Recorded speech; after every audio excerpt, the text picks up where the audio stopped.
The existence of vampires is a well-known fact in Toor. There are not many places in the world that do not tremble in fear at the idea of these creatures that come in the night to feed on living blood. Most places have, at one time or another, come under the sway of a vampire lord, or a blood coven, groups of vampires all working towards a common goal, which is generally the subjugation of anything that isn't themselves for their own benefit. Yes, these things are well known. But what is less well known is more or less everything else about them. So here I shall set down all that I can, starting with how vampires are made. A common misconception is that the taint of vampirism is transmitted through biting. I have heard more than a few tales that make this claim, but there is no truth to it. This seems obvious since, were this the case, there would by now be more vampires than anything else in the world. The bite certainly seems to play a part. At least, it does not appear that a turning can occur without a bite. But vampirism is not a disease that can be passed on. Its nature is far more esoteric. As far as I can make out, the bite merely marks an individual, signifying that they now belong to whatever power it is that manifests itself as these creatures. And it is for that power to decide whether the marked one is better suited as an instrument of its will, or simply as food. But once the power acts, the victim's fate is decided. The turning is done by means of a ritual. According to those who know of such things, this ritual can only be performed by a high-blood vampire. The covens keep their secrets close, so the exact details of the ritual are unknown. But it is generally understood that the ritual culminates with the death of the one who is to be turned. They then rise again as a new vampire, a fledgling. A fledgling vampire will possess abilities superior to the mortal races. Their senses are enhanced to far more sensitive than those of a mortal, and they are much stronger and faster than they would have been when alive. I do not know what it is about their undeath that grants them these abilities. I can only assume that the power that works its will through vampires grants them these abilities so that they might better enact its will.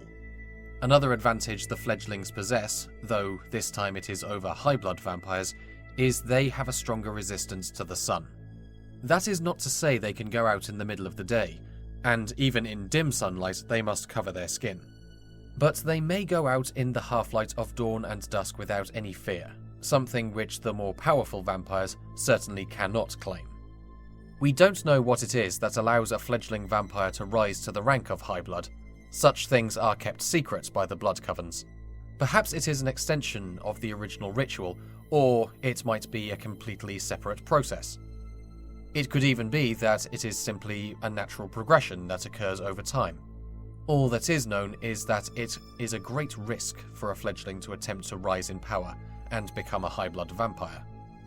Whatever is required, it has the possibility to warp the mind of the fledgling, robbing them of higher thought, making them little more than animals, capable of feeling nothing but the instinctual urge to hunt. These creatures have, over the ages, come to be known as thirsters, and they are often used by vampires in the same way hounds are employed by hunters. Their extended limbs allow them to move at a much faster pace than fledgling vampires, especially when running on all fours, and their elongated teeth make them deadly if allowed too close. Should the changing be successful, however, then the fledgling will rise as a true high blood. These creatures do share some physical similarities with thirsters. Their limbs are longer and thinner, to the point that the vampire looks like they've been stretched. The skull elongates and the teeth lengthen. Unlike the thirsters, the eyes also become bigger, so as to better see in the dark. But the most notable change is the power the high blood can now call upon. It is not magic, not really. It certainly does not come from the opposite, the Fey realm. But high-blood vampires do appear to be able to wield something similar. They are able to affect the minds of those around them, making others think what they wish to think, or see what they wish to see. This is probably how Seregoth convinced the Lords of Vipanacra that he was a mage, by using a glamour to make them believe they saw him using magic. But the power of the High Bloods is nothing but illusion. Though that is not to say there is no danger in it. An illusion can be truly dangerous in the hands of the wrong person. But I shudder to think what a High Blood vampire might do if they were able to use true magic. But how did they come to possess this power? Where did vampires even come from? Unfortunately, the only account we have is based on hearsay and is likely apocryphal, if not entirely inaccurate. The tale begins in the Dawn Age of the world, around the time that the Fae made their war on the mortal realm. The story goes that a lone elf found themselves wandering in the northern wilderness, perhaps in the area that would in time come to be called Wisecrag. It is not known what the elf's name was. In the tales that are remembered, they are named Seriath, for the bitterness that lay in their heart. In some stories, that bitterness came from the elf being the scion of a lesser family, sometimes even a fifth or sixth sibling, a noble with no chance of inheriting any real wealth or reputation. Feeling cheated, they wandered into the north. In other stories, the elf was a common foot soldier who had lost all of their fellows to the stupidity of their noble-born commander. But whatever their background, this elf, this Seriath, wandered into the frozen wastes of the north, warmed by nothing but their bitter anger at the injustice of life, that they should be given so little in it. And a voice in the dark cold felt this bitterness and was drawn to it. For in it, the voice saw potential. The voice spoke to Seriath and asked why they felt such anger. Seriath answered. Then the voice asked what Seriath would do were they to be given the power they sought. Seriath answered. And the voice asked if that power must be claimed at the expense of others, would Seriath still want it? And Seriath answered. We cannot know for sure how much truth there is to this tale, though we have witnessed an event which may show the truth of it, for the monolith is closely tied to the power that would have whispered to Seriath all those years ago. For many years, the vampire threat went more or less undetected. Elves and dwarves do not die easily, and so the taint took a long time to spread. The first Blood Coven worked in the shadows as a secret society that worked its way into many influential positions across the world, wielding power behind the thrones of many cities. This changed with the turning of the ages and the arrival of the short-lived peoples. With the world now populated by peoples who lived quickly and died easily, the vampires now had a way of multiplying far faster than they ever had before.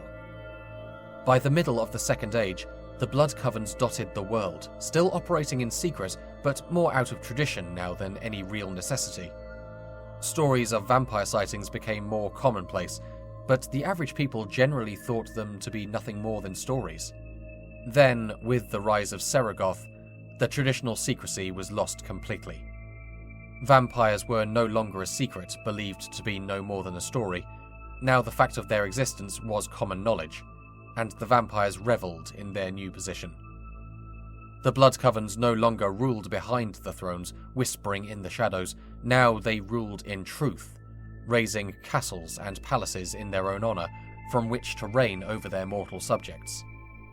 But all things that rise must eventually fall. And when Seregoth finally fell at the hands of the Wanderer and the warrior Temelen, the Blood Covens also lost their power. And the downtrodden are always ready to take advantage when their oppressors show any weakness. Vampires may be extremely hard to kill, but enough angry peasants armed with pikes can overcome any imbalance of strength. Vampires are now greatly reduced in number, and have returned to operating from the shadows. The remaining Highbloods ever seek to return things to the glory they enjoyed in more ancient days, but, frankly, are unwilling to take the risks it would take to make that a reality. So, they lurk in the dark corners of the world, weakened but still a threat that should not be taken lightly.